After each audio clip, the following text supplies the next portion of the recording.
Hello friends and welcome to my YouTube channel Life 2.0.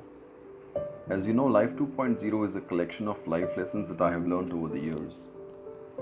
This short video will give you a glimpse of a bigger and a deeper life lesson. Today's life lesson is entitled Time.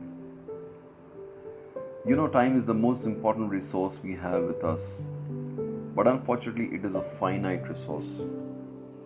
You know, we all have very limited time on this earth. They say time and tide wait for none. And so here I think I would like to compare time with the river. You can't hold the flow of the river, it keeps going. And so if you have to keep pace with the river, you have to be with the flow. And similarly with time, you also have to be with time to keep up with it. In fact, you should be ahead of the tide so that you can actually anticipate what's coming. And that's why it is important to be proactive in life rather than wait for things to happen.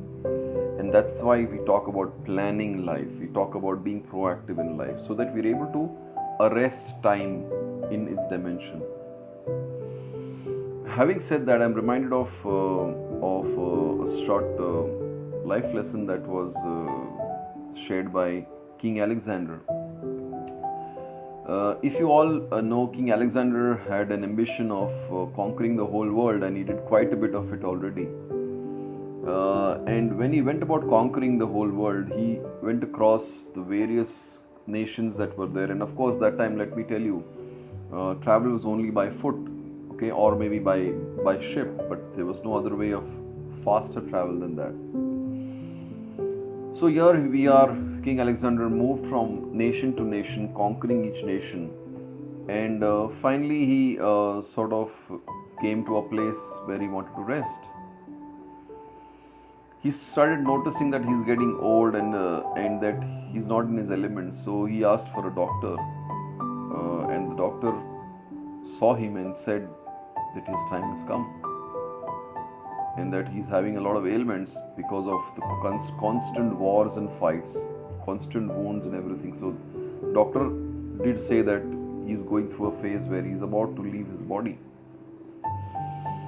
At this, King Alexander was really very surprised, and he immediately thought about his mother who was way back home. And he told his ministers that he wants to go back home. In the meanwhile, the doctor had said that he doesn't have more than maybe a month to live, and going back home would mean it would take him 6 months to reach home. And then he realized the value of time, and he said, I've spent all my years fighting wars, I've spent all my years conquering kingdoms, but now I'm here on my deathbed and I can't get my time back. I can't give away any piece of life. I can't do any transaction with time. There can be no give and take. You know, that's the value of time. It is irreplaceable. You cannot bargain. You cannot have any transaction with time. You can't exchange it with anything else. That's why time is a very, very important resource, and we need to plan our time very well. Okay? So what do you mean by managing time? It's very, very important. We all know this term, managing time. Yeah, if you don't manage time, then somehow time manages us. So it's important for us to manage our time. And that's where successful people are people who manage their time very well. So what do you mean by managing time? So I'll just leave you with a small sutra, a small secret of how time can be managed. Okay, and it's in the definition itself. It's an acronym. So managing time will mean the first managing time, managing T is thoughts. Manage your thoughts. Manage your thoughts very, very well. Because thoughts are the basis of anything you do in life.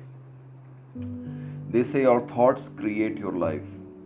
And so it's important that if you are creating life at the thought level, start looking at your thoughts very closely. So manage your thoughts. There are so many thoughts, so we need to regulate our mind to manage our thoughts. Okay, the first T is that. So manage your thoughts. The second is manage your tasks, important and urgent. The I stands for important, urgent tasks. Okay, you must have a knack of understanding what's important and what's urgent, and immediately start doing what is urgent and important. Whatever falls in the quadrant of urgent and important, do that first. The third is M. You have to manage your moments. Yeah, there are moments which you have to look for. It's not managing life is managing life through its moments. Okay, so look out for moments. Look out of moments when you are at your best. Look out for moments when you are at your worst. Look out for those moments where you actually love doing things. So watch for your moments. What are your moments that you really cherish? That's the third. That's M. And E is, let's understand, life is about managing these two things constantly, managing your energy and managing experience. At some point of time, you're very, very comfortable managing the situation through your energy, whereas at other times, you're very comfortable managing the situation through your experience. And it's an evolution. You start off with a lot of energy, and you're constantly using energy to gain experience. So this energy experience combined actually helps you manage your time, because there are situations where you're best in terms of energy, but your experience is low, and there are times where your experience is very high but your energy is very low. And this combine will give you an idea of how to actually manage tasks in a period where your energy experience combined has a particular ratio. If you want to know more about how to manage time, please click on the link below and we can stay connected. My coordinates are given just below the video.